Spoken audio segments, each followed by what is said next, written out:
What if I told you there's a place so magical it literally disappears? Not in some metaphorical, romanticized way. I'm talking gone, wiped clean, an island that vanishes with every hurricane only to rise from the waves again.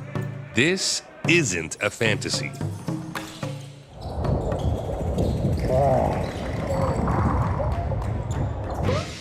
This is Sandy Island, a strip of sand in the Caribbean no bigger than a football field. Most people will go their whole lives never knowing it exists. I'm about to show you how to get there and why the next 36 hours might just ruin every other beach you'll ever visit. First, you take a ferry from the Dutch side of St. Martin. It's actually a pretty nice ferry. It's fast, too. Immigration's a breeze, but before we get to Sandy Island, I need to show you something. Something that might make you question whether you should even leave your hotel in the first place. Welcome to Quintessence, one of Anguilla's most exclusive boutique hotels. Locals call it the Tropical Mansion. Rum punch, charcuterie, but beyond that, silence. The kind of stillness that makes you forget the outside world exists. The place doesn't feel like a hotel. It feels like I accidentally stumbled into somebody's daydream. But the real highlight? The pool. One of my favorites in the world. Something about the texture, the temperature. Please tell me someone out there knows what I'm talking about. There's a feel to this water. Thicker, crisper, different.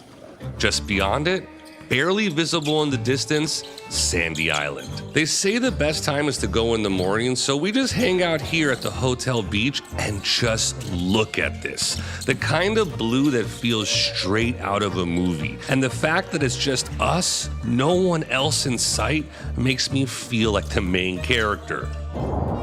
Morning, so we just hang out here at the hotel with the golf cart back to the resort. Look at our chariot. The kind of blue that feels straight out of a movie. And the fact that it's just us, no one else. Don't worry, we're good. Nothing happened, nobody looked. Listen closely, because if there's one thing you have to do in Anguilla, it's rent a moke. We're gonna go explore the island of Anguilla. These little open-top cars were originally built for the English military, but now they're the ultimate island cruiser. So it's pretty interesting how this car works. Push it up, it goes into drive, okay? If you push it to the right, it goes into neutral. If you push to the right and down, it goes into reverse. And now you can go back to neutral. Driving one is an experience, to say the least. We just made the wrong turn. We've been dropped into another era. Right now, I feel like I'm James Bond, somewhere in the 70s, carefree, unbothered, and that's exactly the attitude you need in Anguilla. This is an absolute perfect day, from the ferry to the moke. This thing is awesome. The island is basically one road. Drive 40 minutes in either direction and you'll hit the other end. No stoplights, just narrow lanes and the most laid-back drivers you'll ever meet.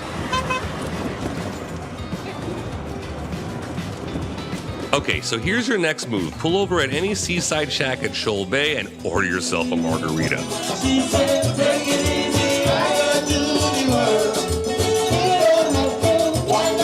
We're at the Madery, man. This is the kind of place that makes you want to cancel plans, but trust me, you'll want to see what's next.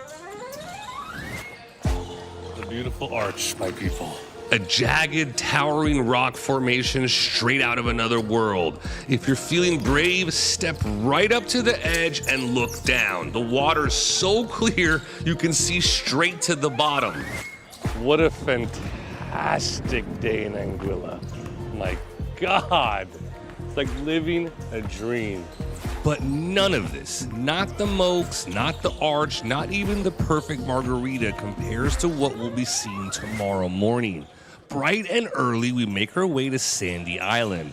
A boat called Bliss picks us up at Sandy Ground Beach. 5 minutes across deep blue waters, and there it is. A patch of white sand in the middle of the sea, surrounded by nothing but endless blue. Stepping off the boat is like arriving at the edge of the world, and the water, imagine the clearest pool you've ever seen. But it's the ocean. This is literally like a dream.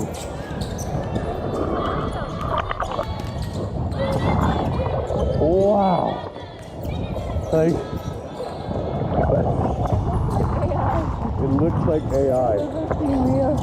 But here's the part that gets me. Some years, Sandy Island disappears completely. When hurricane season hits hard, the ocean reclaims it. Everything gone. You were asking about what happens when hurricanes. When a hurricane comes, like the major hurricanes, this place disappears, yeah? That's why it's built completely from wood.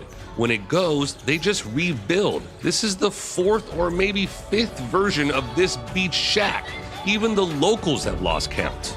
Imagine snorkeling and finding remnants of a bar that once stood here, because that's exactly what happens. This place, it's something else, something impermanent, something rare.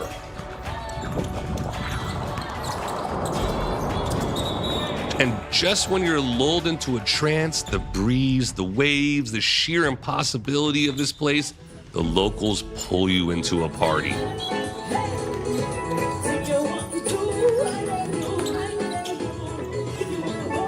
In just 36 hours, I checked so many things off my bucket list, but mostly I found a place that exists in the space between reality and dream, a tiny slice of paradise that might not be here tomorrow.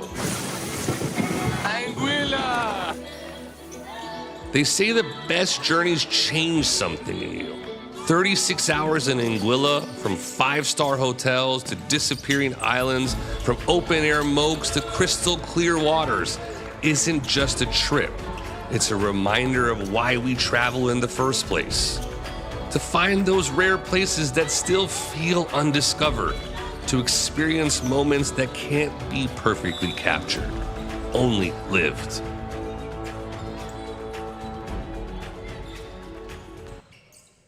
We are at Boqueria Market. I promise you, you've probably seen a bunch of these videos, but I am going to give you a step-by-step on exactly what to do as soon as you arrive.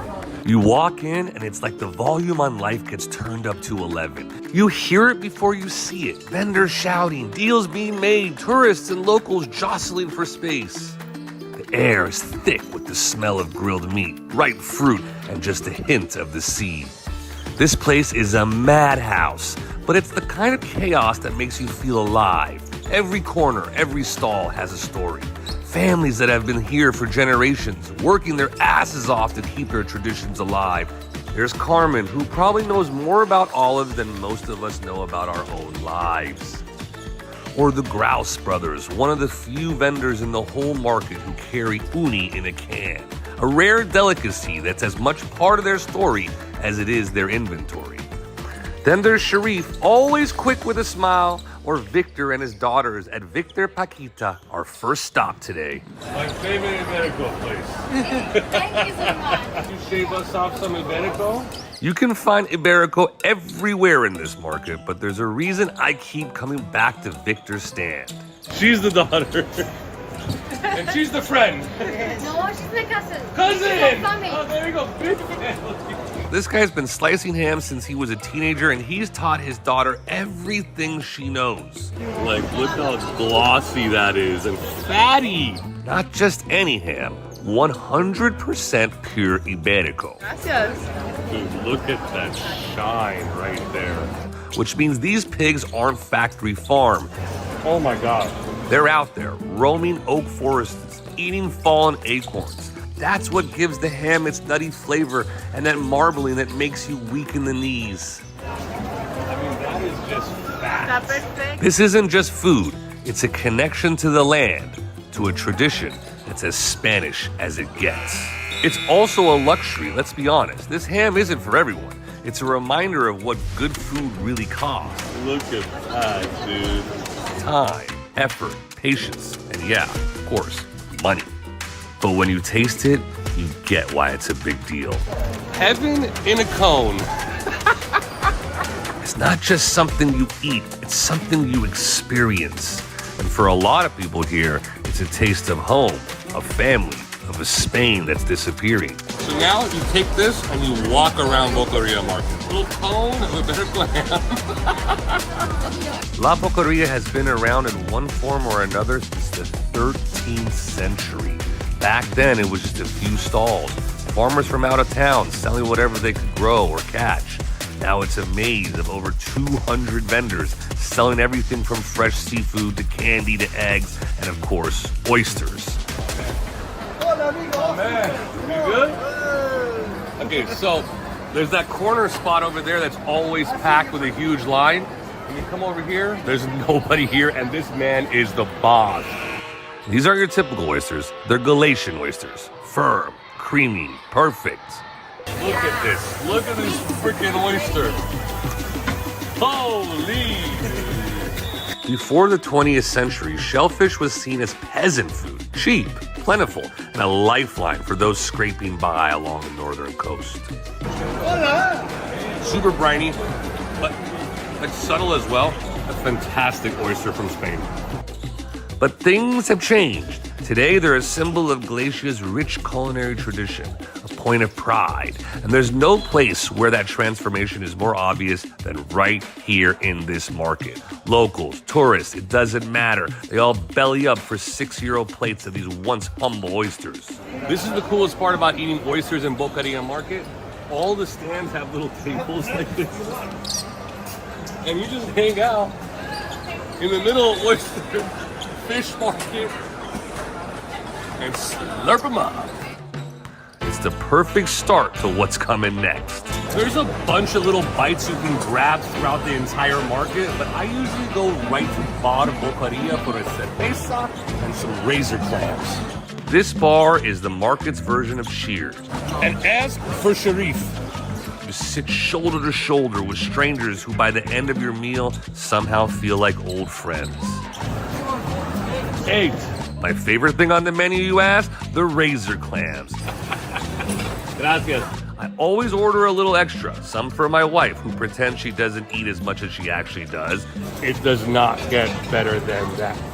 And some to share, because that's the magic of this place. You have to try that. It's fantastic. Usually I come to markets like this to rub elbows with locals, to get a feel for the real pulse of a place. But there's a beauty to meeting people from all over the world, too. Foreigners who aren't afraid to dive headfirst into something new, to savor a flavor they never tasted, to become a little more Spanish, if only for an afternoon. Ciao, gracias. All right, now time for the practical things. We gotta grab some food and take it home. Meet the brothers Grouse. In this place. They're my go-to for tin fish in La Boqueria.